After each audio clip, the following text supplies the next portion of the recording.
Now I'd like to invite Brandy McHale, Head of Community Investing and Development at Citi and President of the Citi Foundation, on stage to lead our first panel of the day, as well as our panelists to come up and join her. Thank you.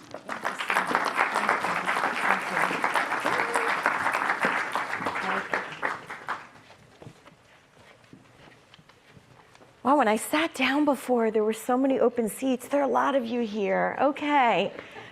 I guess this is a good ticket to have today on a hot day. We definitely thank you to the bank for turning on the air conditioning. You all get the benefit. People at home on webcast, I'm sorry, you may not be as nice and cool in here, cool in your own home, but you're welcome to come down. Okay, so welcome. You know my favorite part about this event is that I'm about to say, hey, welcome to Citi, and everyone's gonna be confused. So let me just say, anytime I say the word Citi, I'm typically meaning C-I-T-I, not C-I-T-Y. So welcome to Citi, C-I-T-I. You know, we're all here because we share this common concern and I hope optimism around housing affordability. It is certainly one of the most defining economic issues facing communities here in New York City, but also across the US. It is shaping how households make, you know, their life choices, their decisions today, and what those outcomes will be tomorrow. There is a lot to be done. Now, I've been working in this space for a very long time. I have the opportunity here at Citi, C-I-T-I, to be both the head of the Citi Foundation, directing our philanthropic efforts. I'm also the bank's Community Reinvestment Act officer, so I have a chance to work across our businesses to see how can we deploy a range of private sector tools to make an impact and to do our part. Now, when I thought about today, and I said, oh, you know, I'm starting my career, I started my career focusing on housing. I actually started as a program officer in the foundation with a portfolio that was focused on affordable housing. Conversation about the hair falling as well. And sometimes you can sit back and say, so what have we learned? What have we accomplished? And I remind myself that the challenge continues to evolve. We can, you know, the thing that was so exciting to me about starting my career in this space is that nonprofit housing groups are the original social entrepreneurs. And the entrepreneurial mindset that has been brought and the entrepreneurial energy that has been brought to not only addressing a challenge, but reinventing solutions year over year, decade after decade is really impressive and such an important component. So I'm so thrilled to be joined by this panel today. We all have a role to play. I will just say our institution earlier this year, we launched a new public commitment at a time when many private sector companies are actually taking a bit more of a role on the sidelines and not taking a public stand on issues. We see this as the defining issue of this moment, and we committed $60 billion in capital to enhance US housing affordability. That will translate. Our aim is to create 250,000 new units over the next 5 years. And as part of that, on top of that, I know 60 billion with a B is a big number. But I think for the folks in this room, what I also want to point out is we also made a $50 million philanthropic commitment, because nonprofit housing organizations, these original social entrepreneurs, are such a critical piece of the solution. Such an important piece of the housing ecosystem. So we want to invest in your success and your capacity, not only to address the needs today, but just remind ourselves that this is a challenge that will continue to evolve as our economy and our society evolves. And we want solutions for today, but also with an eye towards tomorrow. So with that in mind, actually, let me introduce what I think are the stars of this panel today, our social entrepreneurs. And I'm actually, in the interest of time, just going to ask each of them to go right down the row and just introduce yourself and the organization that you represent. I can start with you, Thomas. Hello, good morning. I'm Thomas Yu. I'm the Executive Director of Asian Americans for Equality. Hi, everybody. My name is Barika Williams. I'm the Executive Director of the Association for Neighborhood and Housing Development, or ANHD. Hi, I'm Christy Peel. I lead the Center for New York City Neighborhoods. Good morning, everyone. I'm John Edward Dallas, and I'm the Director of the Interborough Community Land Trust. Good morning. I'm Rafael Cestero. I'm the Chief Executive Officer of the Community Preservation Corporation. Terrific. Thank you all. I know you have a lot of things on your plate, so we appreciate you making time to be with us today. So I think a lot of conversations we have about affordable housing and housing affordability, and I want to just point out that they're aligned, but they're not always exactly the same, because the housing crisis that we're experiencing in this country cuts across income levels right now. And if our goal is to help people move up the economic ladder, we want them to keep being able to move up the economic ladder. And so, you know, I think, again, we want to increase the availability of affordable housing, but also recognize that there's an affordability crisis more broadly and not have people move up just to get stuck again. So, but we do tend to think about affordable housing in terms of units and rents. And, you know, I think about it then to say we set the finish goal, and success looks like, and even our own public commitment we just made, our impact metric was 250,000 new units. And I think when we do that, it's important, but I think it sets us up to say that's the finish line. And I think we need to think about a mindset shift in our work. That's not the finish line. Getting units to market and getting families into these units, that's the starting gate when we think about housing as a tool for economic mobility. So I want to just warm things up with the panel here and ask you all from where you sit, how do you think about this connection between housing and economic mobility? And for this one question, we'll jump around during the panel, but maybe for this one, I'll start at the far end and we'll just go down the line. So Rafael? Thanks, Brandy. Thrilled to be here. You know, look, I think your point about unit numbers and totals being the start is an excellent one. I think we have always sort of used that as the foundational metric. I do think it's important not to lose in this conversation the fact that every affordable unit created and preserved in a regulated context where people are only paying 30% of their income in rent is in itself the foundation of economic mobility.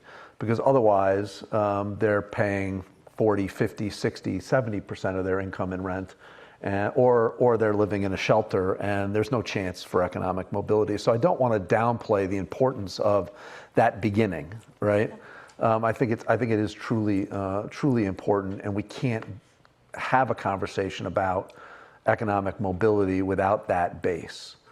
I think the next conversation that I think about in this context is how do we begin to create more opportunities for people to have ownership of housing and participate in the wealth building that goes on with ownership. And I think that there's less focus on that because of the urgency of the housing crisis and the complexity associated with financing home ownership in the affordable context. For me, I think the numbers are great. It's always good to see more stretch goals, 200,000, 300,000, wonderful. But we also have to remember that there's a time lag between, you know, designing, developing, thinking of the housing and its actual construction. So let's say that that's a 5-year window. A lot of things can happen in 5 years that undermine the goal of economic mobility for the folks that will occupy the housing. So what do we do in the interim to keep those folks in place so that they actually will have the opportunity for this economic mobility in these units? I mean, we know that production costs go up. I think everybody that's here is involved in some level with affordable housing production, and they've seen, you know, for instance, the cost of supply skyrocket. We also have what I consider an existential crisis in terms of property and liability insurance that's impacting in a negative way our ability to produce permanently affordable housing.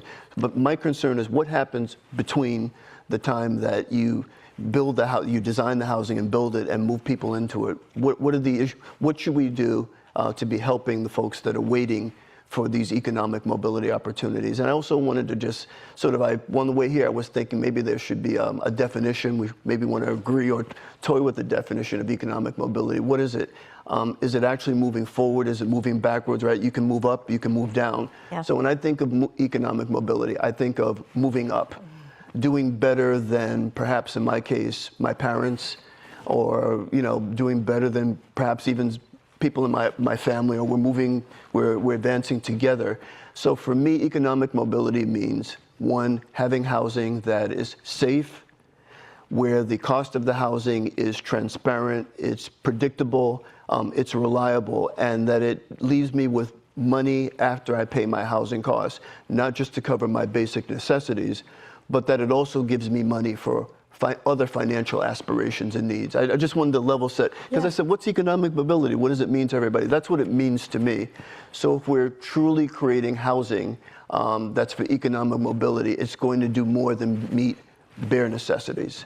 I really want to highlight what you said. The way I think about it is, think about it as both a springboard, but also a safety net. Is there anything scarier than when you're actually climbing up a ladder and you slip and you think, I'm going to fall? What's going to happen? That's you know what? If you fall, it's really painful to get up. That's a great analogy. Thank you. So really, really important point. The other thing I'll just say is, in the world we live in, I'm so glad you said that you highlighted 5 years. Think about what we were doing 5 years ago. Think about how I probably weren't in a big group, that's for sure. Wow. Think about what it looked like 5 years ago, right. and think about how technology and a whole range of geopolitical issues are actually reshaping how we actually live. And so 5-year increments are sort of like how a decade was, or 20 years ago was, when our parents were where we are today. So. And I know it might have been accidental about where you sat, but I feel like the minute you talked about preservation, preserving, safety, I thought, oh, you have the best neighbors sitting right next to you. There we go. Well. So you want to... Thank you so much, Brandy, and thank you to CUF for having this conversation. It's so exciting to have housing be a part of the economic mobility conversation, and cities work around financial empowerment. And housing affordability has always been really linked, so it's great to have you leading the conversation, Brandy. When the center, which was founded in response to the foreclosure crisis, thinks about economic mobility, we think about sustainability. So our partners who help homeowners overcome temporary barriers to long-term affordable homeownership are looking usually at sort of a 30-year timeline, just like you might be looking at housing financing in the multifamily context. And we're thinking about, what does affordability look like over the lifetime, over the next generation for this home and this system of owners? So, we do our work through services and through capital investment through our CDFI, which is called Sustainable Neighborhoods, really because we're trying to figure out, what is that foundation of sustainability? And it's, as it is in the multifamily context, it's cash flow, right? It's income. What is the income we're going to need to maintain this over time? And if you've had a temporary income shock, whether it's from job loss, whether it's from a health issue, whether it's a loss of a family member, we're trying to figure out through the mortgage assistance program, through HAF, through other short-term capital infusions, how we can help you get over that. So for us, the economic mobility is really tied to this foundation of sustainability. If you have a sustainable and affordable and predictable housing payment through housing that you can own over your generation and the next generations, you can think about what asset growth looks like. You can think about what equity growth looks like. But without that cash flow, without that foundation, that opportunity is going to be really challenging. So it's really exciting to start to think about how to tie the conversations around economic opportunity and housing opportunity into one conversation, and really integrate our approaches going forward. Thank you. Marika? Well, I also want to say thank you to Cuff, and especially, Brandy kind of just said it as if it was a regular thing, but really want to uplift and appreciate City and their role and commitment and investment in this work. We are a proud 2-time community progress maker, and there's not a lot of folks out there in philanthropy who are saying, we're investing in these nonprofit organizations and we're trusting you to do the work that needs to happen on the ground. So really appreciate that investment and that commitment that City has been making. I think this question is kind of very core and foundational to who ANHD is. And we were created by those original nonprofit community-based entrepreneur and organizations here in New York City, including AFI, who is one of our original 8 founding orgs. But those orgs were not saying, I'm only here about housing. I'm only thinking about the units, right? They came to this work saying, what's happening in my community? What's happening in my neighborhood? There's this building that we want to repurpose for thinking about jobs, thinking about housing, thinking about community spaces, thinking about our small businesses. All of these things have always been a part of this work from the beginning. And sometimes I think what happens is we get into like our silos and our government and our funding sources, and we start to like pull it apart. But before there was LIHTC and CRA and CDFIs and right, it was all one big pot. Right? And so I think some of what we have to think about when we're trying to think about home ownership and housing and economic mobilities, these things have always been intertwined. They have always been deeply connected. And to your point of the latter, Brandy and John Edward, they've never been straight and they've never been linear. Right? People have always moved back and forth. I always remember this Annie Casey study that basically said like some neighborhoods are meant to be launching pads, right? So this concept of like stability, everything has to be stable. Well, if I'm coming into the neighborhood and I'm an immigrant community, I'm getting my footing and then I'm moving to somewhere else, is that necessarily a terrible thing? But sometimes our data, our metrics say that's not good economic mobility. So I think sometimes we've really got to pull these things apart and really think about what we're trying to achieve, both with housing goals as tied to really creating opportunity for people. Again, you gave me the perfect segue. Wow. So Teeing me up. Yeah. Well, thank you, City and Cuff, for holding this summit. And I think Barika and other panelists really, framed it well. The way we've always looked at economic mobility has always been part of a holistic, comprehensive neighborhood development strategy. And so the way Asian Americans for Equality, or AFI for short, we approach that is look at the neighborhood as a living ecosystem. Each of your buildings are, living organisms with the tenants and the household as the basic life unit.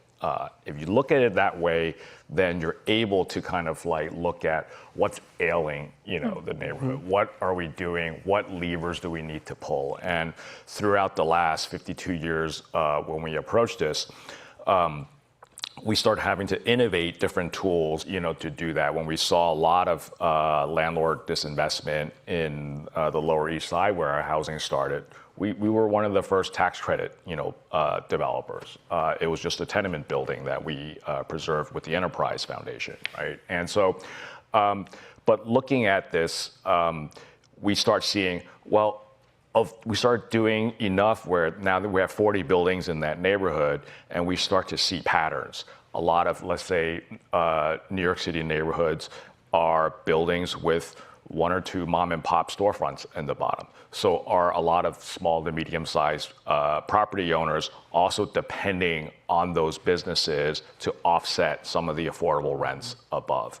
And so we began to say, we need to form a CDFI to support the small businesses because they're part and parcel of the housing stability as well. And for our tenants, if they're spending, we've solved part of the equation of let's keep their disposable annual income that is spent on rent at around a 30% affordable level. What else are they spending on? The daily needs of childcare, food? Yeah. Are we having that kind of small retail that's available, which also in turn create culturally relevant jobs, goods and services for our tenants. We could build a lot of affordable housing and they can't, shop or live anywhere. That's also setting them back. And as we look at the continuum of housing, I'm glad, home ownership is, on the forefront of what everyone's talking about. We started a second CDFI just specifically focus on home ownership because small business and home ownership are part of that continuum of growth. And we help pilot, the Affordable Neighborhood Cooperative Program that's currently, one of the limited equity co-op pipelines here.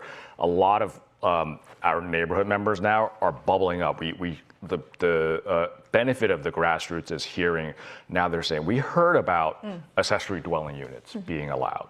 How do we do that? And then working with our bank partners to say, how do you finance that? Is that a home equity line of credit? What if a senior, seeing how they actually want to use these products, a senior homeowner saying, my adult children cannot buy right now in New York City because it's so expensive. So I want to do this ADU. Can I do a reverse mortgage and use some of that equity to build it? There's all these things that we haven't really thought about in a practical way to help finance these and then using our CDFI for the gap financing.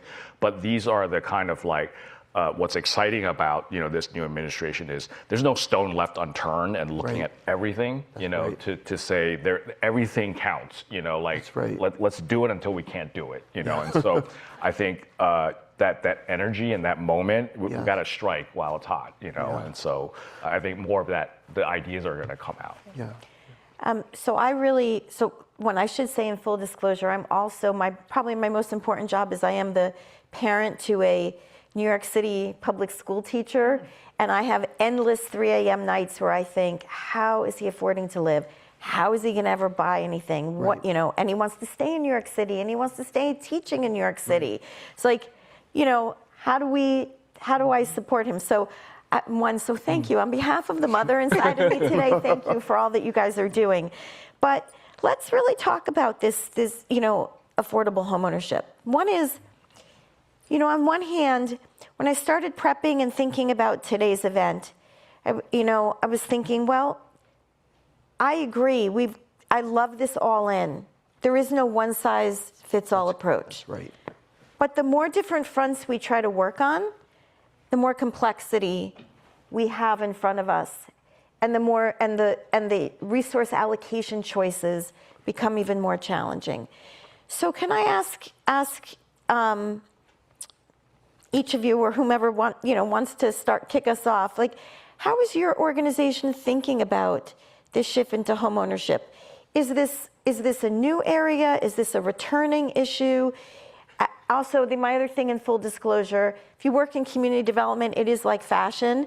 There is nothing new in fashion. It's all old ideas come back again. In community development, I think we're the same way. So, how are you? And also, I'm really curious. I want to get some insights. You each, are leaders in your institutions, and how do you think about infusing this focus now on home ownership? Who wants to kick off? I'm happy to start. Although I'm not sure I wanted to start after you referred to how nothing's new and we've all been in this a long time, because I feel like the old when Thomas, you were talking about that first project with the Enterprise Foundation. I was the project manager at Enterprise, 22 years old, and worked on that project. I love it. I'm feeling a little old at the moment, but I think. Look, a couple of things I would say about home ownership. One, we struggle, the city of New York has been for 4 decades making huge and increasingly big commitments to affordable housing. We do it in New York like nobody else does it. We've always struggled to get the federal government engaged in affordable housing in a more meaningful way. But I think when you talk about home ownership, I think it's always important to remind people that the single largest housing subsidy in the federal budget is the mortgage interest deduction. Exactly. Yeah. And so the question I have, at the federal level is, how is the mortgage interest deduction as a housing subsidy being targeted? And in an environment today where you have high interest rates, it's increasingly difficult to get a mortgage, the beneficiaries of the mortgage interest deduction are increasingly higher income and wealthier. I think that that's one piece of the homeownership equation that I think we've never fully appreciated or from a housing policy perspective or learned from. I think the second piece of it is CPC is the largest lender in the Affordable Neighborhood Co-op program. We lend on all kinds of co-ops over 50 years of doing this. But I want to see homeownership programs that are also about allowing people to build wealth and wealth creation. And I think too often the homeownership programs we create focus on the other goal, which is housing stability. And so to Barika's point, if all we're focused on is housing stability, then are we really creating economic mobility and maximizing housing's ability to create, to be a part of economic mobility? And I bring up the mortgage interest deduction because that is a huge economic mobility a tool that the federal government applies and has created this sort of unequal system in homeownership. I'd love to piggyback on this. Yeah. That's a great segue for it. Well, I run a community land trust, so the only thing we think about is permanently affordable housing for low and moderate income households, individuals, families. And what we also do is we want to make sure that folks get the mortgage interest deduction, but there's a different spin on our model about economic mobility. You're building wealth not only for yourself and the next generation, but our model is a shared equity model. So you're also sharing that wealth with a future generation.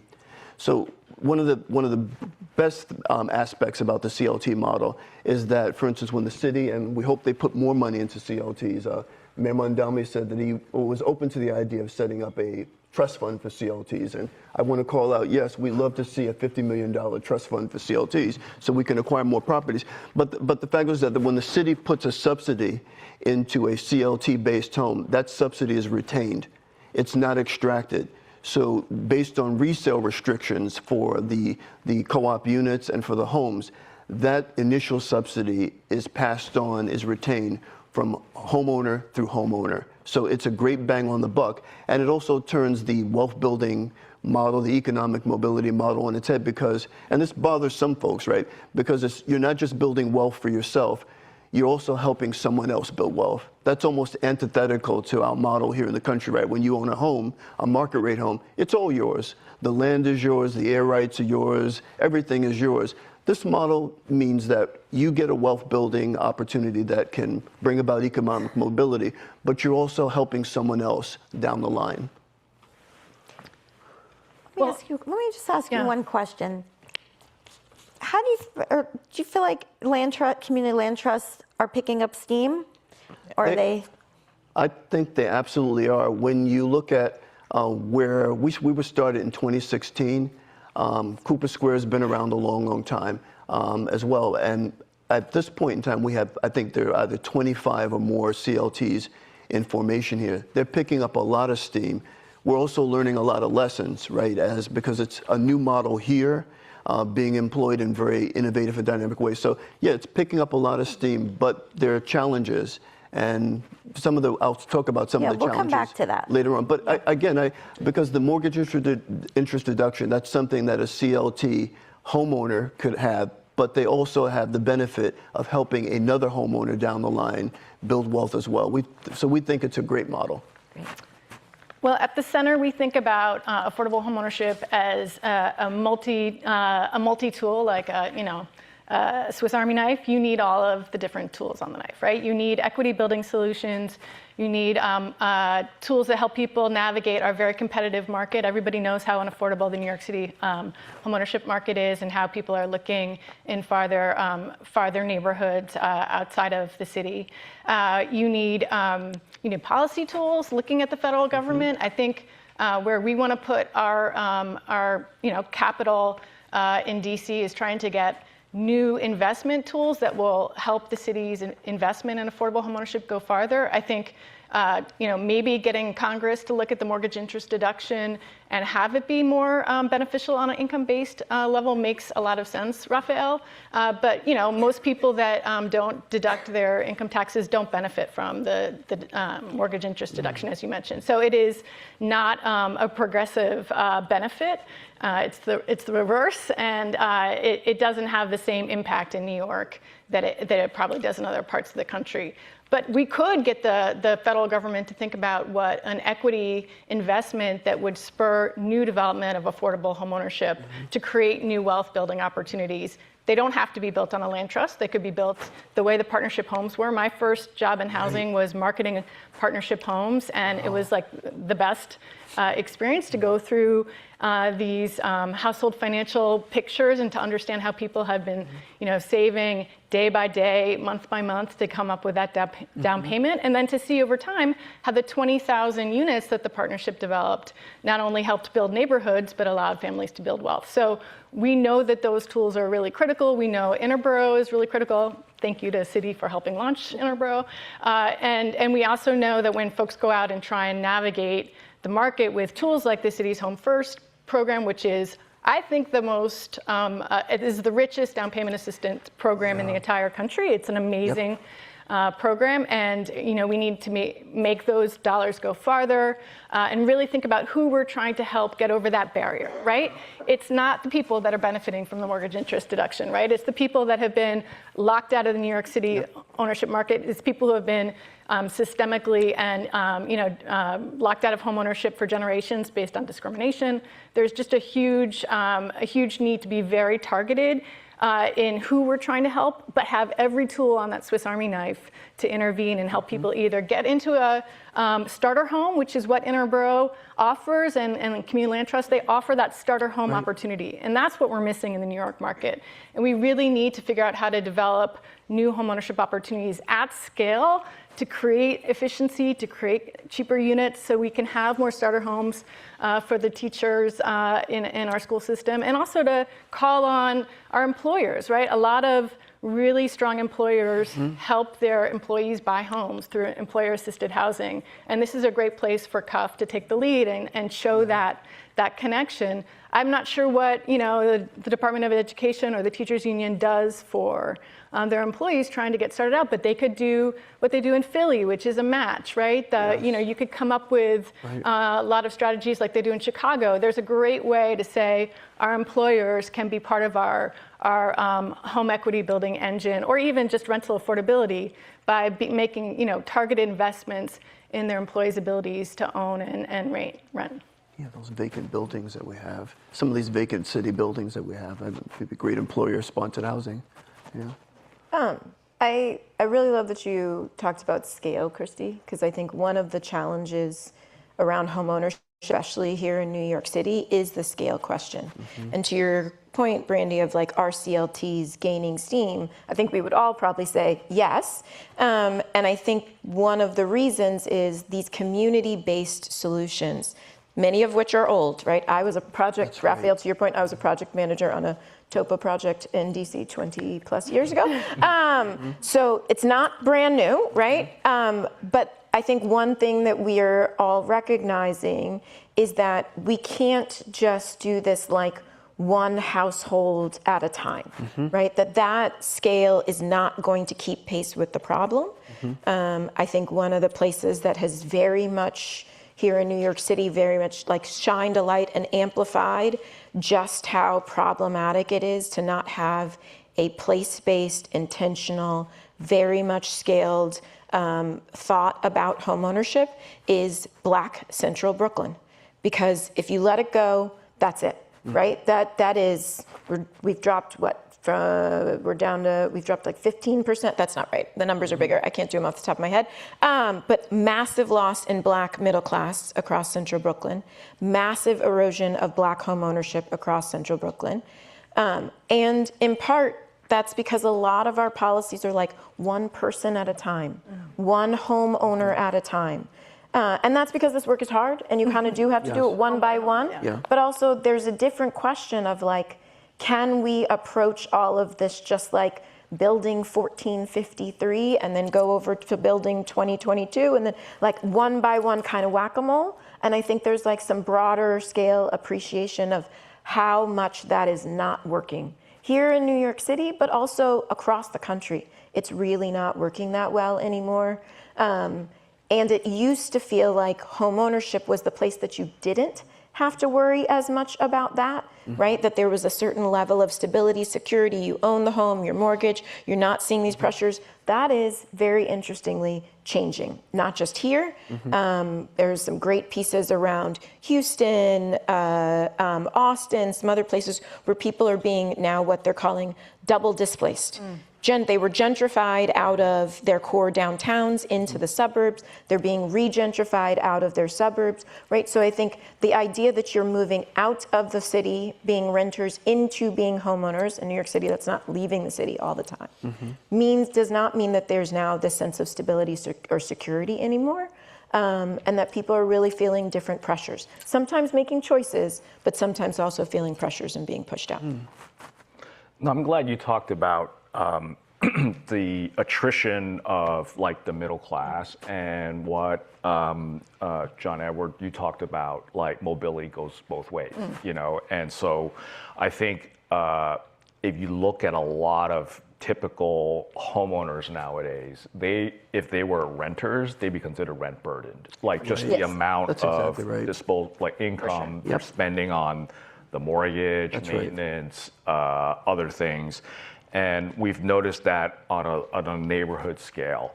We just experimented, you know, 4 years ago on a little project where we took $1 million that came to us, and we basically went out to neighborhoods with low density homeowners, and they were facing repairs that they didn't have capital for from like 2 or 3 hurricanes ago. And they have an extra unit that they could rent out. And they were, it was at the same time in the previous administration where we had something like 7,000 emergency housing vouchers we had to use or return to the federal government. And so these kind of mostly outer borough homeowners were more than willing to take a voucher, you know, tenant. And sometimes the solution is very practical. We went there and said, we have $20,000 to $30,000 in grant money. We'll just fix up your unit so that it passes a Section 8 voucher inspection. We're not giving you like, you know, the state of the art, you know, thing, but it's to get you, you know, to that level. And then they pledge to take a voucher referral. And so now the homeowner benefits, the tenant who is exiting a shelter but could not find a place to rent benefits. And as a CDFI focusing on homeownership, we said, well, now you have a steady income stream that we can further underwrite for all the other work that you needed for your house that we couldn't pay with the grant. So that's like, you know, one way where renters and homeowners are actually more intertwined than you think sometimes, and the solution is there. It's the same story with like, that's the same thing with why ADUs make sense, you know. And partly we had a surge in homeownership education and technical assistance resources after the financial crisis in 2008, but that's dried up, you know, and partly because homeownership is so out of reach, right? In New York City, we focused on other things, but I've seen a whole new generation of immigrants who have come to this country. Some of the issues they're coming to our homeownership counselors are like, what's the difference between a co-op and a condo? They have no idea you need they should ask for an offering plan before they give their life savings in cash. We had to go do an emergency intervention and acquire a building with, you know, loan acquisition fund because the developer defrauded them. They didn't know you were supposed to have all that. And there's this whole generation of also home buyers who are putting down all cash that they pooled with extended families and purchasing in neighborhoods that were hit by floods. But because they're paying in all cash, there's no like trigger for flood insurance. So they don't know. It's going to hit them in the next hurricane and they're going to lose all their assets. So we need these kind of like, to use a construction term, like backflow preventers, you know, from like people like sliding back. And that's going to be their biggest nest egg. And we can't waste all the effort as well as their sweat and capital, you know, for them to like, you know, lose it all again. Let's stay on this this issue and talk about this a little bit. John Edwards, you want to? Well, I was just thinking, I'm sorry, I got stuck on the question of how to expand access to ownership for, home ownership for low and moderate income. And Barika mentioned something about, you can't do it piecemeal, one here, one there. And so could one of the solutions to this be more conversions of buildings rather than do new construction? We can do more conversions of rental units to low, HDFCs or limited equity co-ops. That might be a solution. They're already there, and we have COPA, right? We hope COPA gets passed, and TOPA. Let's give the residents of those buildings that want to move forward, for home ownership. Let's give them that opportunity. That's one way to do it. No new construction involved. There may be subsidies needed to do the conversion, to do rehabs, but the residents are already there, and if they vote in favor of it, this is a path for, and not just low income, in some cases, they may be even very low income, to give them to move from rental, serfdom, to move from homeowners. And I would add to that, sort of thinking about broader economic mobility. What other scaffolding programs and practices are we putting in place, right? The national data on low-income households' ability to incur an unexpected expense is shocking and terrifying. Yeah. Most people nationally can't absorb more than a $1,700 unexpected expense. $1,700, right? So if you're becoming a new co-op owner, a new homeowner, that's, to Thomas's point, that's a lot of things that can happen. Yes. Right? So all of a sudden you need to replace your boiler. All of a sudden you need a new roof. All of us, right? And to me, it's very funny. I'd always, Layla talked about NYCHA. It always feels like it connects back to this interesting NYCHA conversation of having very valuable assets, but not actually having the money to be able to do the work and the repair, to be able to consistently maintain it.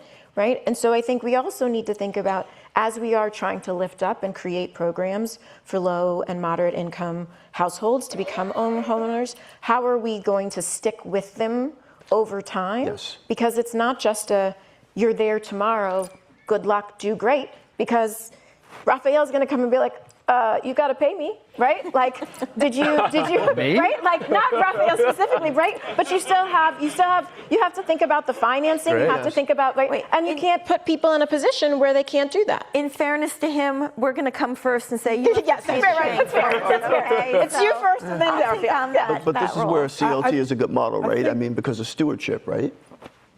I guess I'd like to ask the question of what's the goal? Yeah. Because if the goal is resident control, resident decision-making, resident engagement in the buildings that they live in, that goal can be achieved multiple different ways in a rental context or in a homeownership context. If the goal is, and if that's the goal, then I think we can, if the goal is economic mobility, then I think that's a different question, and it's a different set of questions. And I think the history of, and the history of, this is going to be controversial, but the history of the financial success of limited equity cooperatives is not that great. They've struggled. They've had a hard time, maintaining their buildings. Expenses go up. They have to raise, the common charges on themselves. Like, these are real issues. It gives them control, but is that really the right?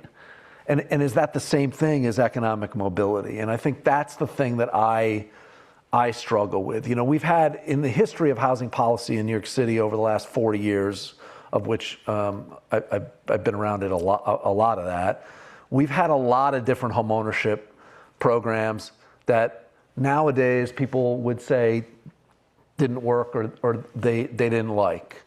But I also think, and some of that has been cooperative stuff, the New York City Housing Partnership, right? We had land back then. We don't have land now. That's a humongous constraint to scale, right? Nehemiah, the New York City Housing Partnership, these programs all created homeownership opportunities. They didn't have the density that everybody wants now, but not everybody wants density, and people are legitimately making choices.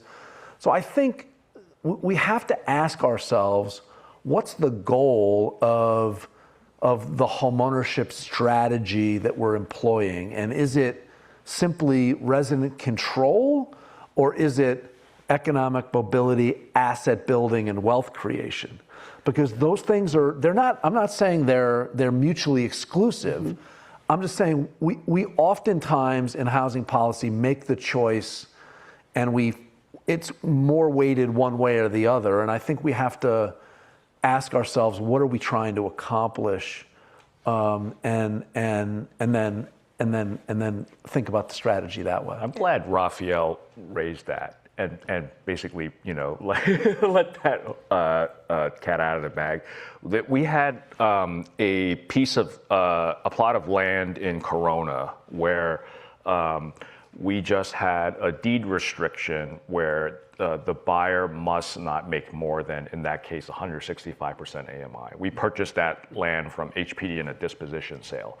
And so we saw in some cases smaller buildings that were limited equity co-ops fail, right? Because they didn't have enough scale to deal with some of the rising expenses. And in that case specifically, it really was a bad example of like tenants who couldn't work together after the UHAB of the world's left, and they didn't have someone like really organizing them, and just life happens. It takes a lot. Even like market rate co-ops, it's like a pain in the butt, right, to run. And so in that case, we just said, let's make an affordable condo structure instead, And there's benefits to that in a way where some buildings may be better if we introduced a affordable condo structure. The advantage is that let's make every unit a separate tax lot. So if there was one tenant in small buildings that just didn't pay their maintenance, it doesn't jeopardize the equity and the sweat equity of the entire co-op. You see whole co-ops foreclose, and the other responsible, homeowners have no, power to stop it because there were too few units to spread out the maintenance costs. But with the condo structure, it's just that unit, but they still exercise control, as you say, through their condo. But condo boards are just as involved as co-op boards, right? And so that's one way to look at it, and we did it, and we sold it, and they're running, and it works. So that's like a micro experiment we did. And so when an unnamed Jersey municipality approached us and said, "We saw you do ANCPs out here. Would you help us craft that program there?" And we said, "Well, do you care if it's a co-op or not?" It's like, "No, then do limited condos, just for the ease and preservation of equity, Well, I just wanted to add a point though. I mean, look, I don't think we should try to consider throwing the baby out with the bathwater here. I mean, there've been many HDFCs or limited equity co-ops that have not past muster, they fail. But there have been many others, countless others, that have been success stories, and we have lots of them in the city, I think over 1,000, and they're doing well. So it may not be the model for everyone, but it should be an option for building. It should always be there if we want to have economic mobility. The difference between folks that are in a building that, let's say you have an MHA, where they're not actually owners in the strictest sense of, they have a say. But one of the big pluses of having an HDFC Limited is that you have an asset. You have something that you can pass on to your children, to your family, that has a cash value that may not be the case with some of the other, the other models. But I just want to emphasize though that there have been many limited equity co-ops that have been successful, and we should turn to them for lessons on how they've succeeded. Well, if we could also get an Article 11 for affordable condos, that would be great. So that's part of the reason that people go to the co-op model. Right. We don't have an Article 11. So that would be a great place for us to innovate and add it. Go ahead. But Rafael, I think your question is right, because I think sometimes what we do is we come up with policy solutions and we try to throw everything into them. And really there's a question of what are we trying to solve for with Program A? Not Christmas tree, 85 things on it, right? Which is what we all oftentimes end up doing. But what do we actually want to solve for? If the thing that we want to create is more intergenerational wealth, then we've got to be thinking about succession up front. right?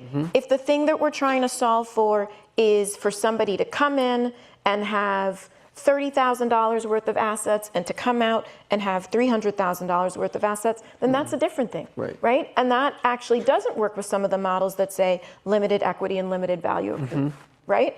And then if what we're trying to say is we actually want to say we are choosing to be in this value capped environment, to John Edwards' point, and that's what we're opting into, that's another set of policy tools. I think sometimes we're like throwing them all together and pretending that they're all the same thing. Not you, right? But like exchanging them, right? And really being clear about what's the difference. And I think a lot about this. It reminds me a lot of what comes out in the rental conversation, where so much, 15, 20 years ago was like, move people with vouchers into high income neighborhoods and it'll be amazing and that's the solution. And then the data came back and it was like, actually, this does not work the way we think it does, right?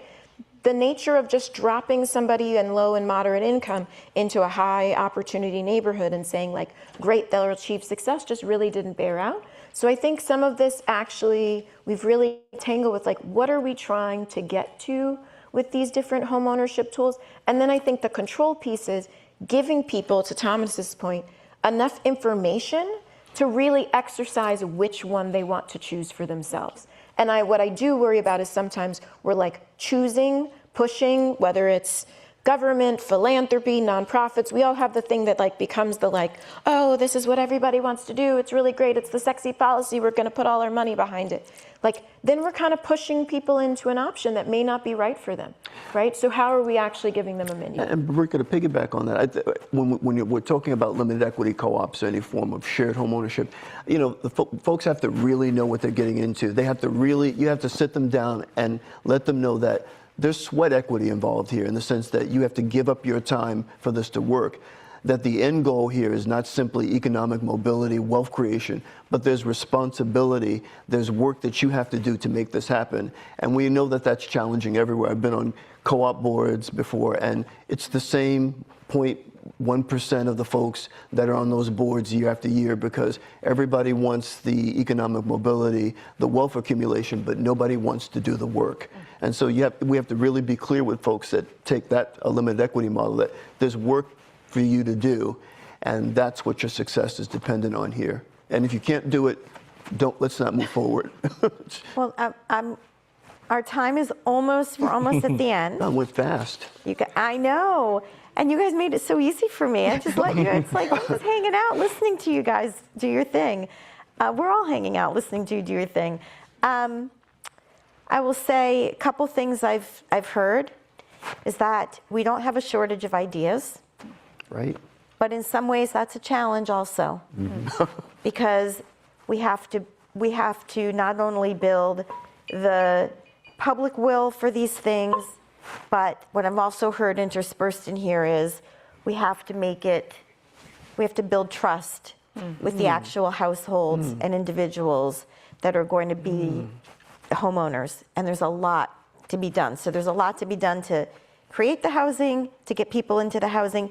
I'm gonna put Cuff on the hook for a follow-up event on how do we keep people in housing. Yes. Because this isn't just a financial equation. We're living in a moment we didn't have a chance to talk about the rise of financial scams and all sorts of new things that are happening out there that can quickly deplete people, not only of the benefit of home ownership and that wealth, but actually take them off that. They will break their legs and not be able to get back on that ladder again. So lots to do.